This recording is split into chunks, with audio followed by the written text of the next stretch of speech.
दोस्तों नमस्कार। एक बार फिर से आप सबका स्वागत है। वीडियो शुरू करने से पहले आप सबसे रिक्वेस्ट है, प्लीज़ चैनल को सब्सक्राइब जरूर करें।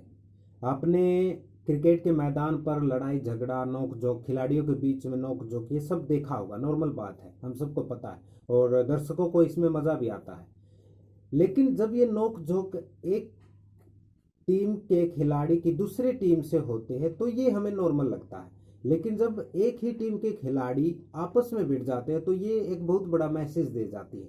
और ऐसा ही कुछ अब इंग्लैंड और वेस्ट इंडीज के बीच खेली जा रही 3 मैचों की वनडे सीरीज में हमें देखने को मिला है। इस सीरीज का आखिरी वनडे या कहे कि तीसरा मुकाबला जो कि निर्णायक था, क्योंकि एक वेस्ट इंडीज ने जीत लिया था और एक इंग्लैंड ने जीत लिया था और ये तीसरा मुकाबला खेला जा रहा था।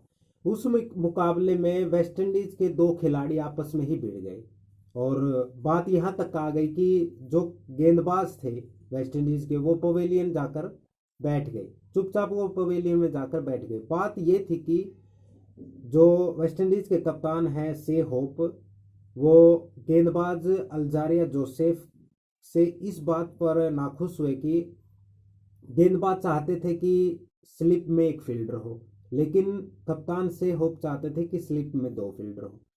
कप्तान उनकी बात को नहीं मानते और तीसरे ओवर की शायद तीसरी गेंद थी, जोसेफ गेंदबाज थे, वो तेज गेंद डाल देते हैं और जॉर्डन को आउट कर देते हैं और उसी सेलिब्रेशन के दौरान वो आपस में भिड़ जाते हैं। और ओवर ख़त्म करने के बाद अल्जारिया जोसेफ चुपचाप जाकर डगआउट में बैठ जाते हैं और उनकी नाराज़गी साफ जो है लाइव टीवी पर दिख रही थी। और अगले ओवर में 10 खिलाड़ी मैदान पर थे और ओवर डाल दिया गया। ऐसा भी पहली बार हुआ होगा कि 10 खिलाड़ियों के साथ कोई टीम खेल रही होगी।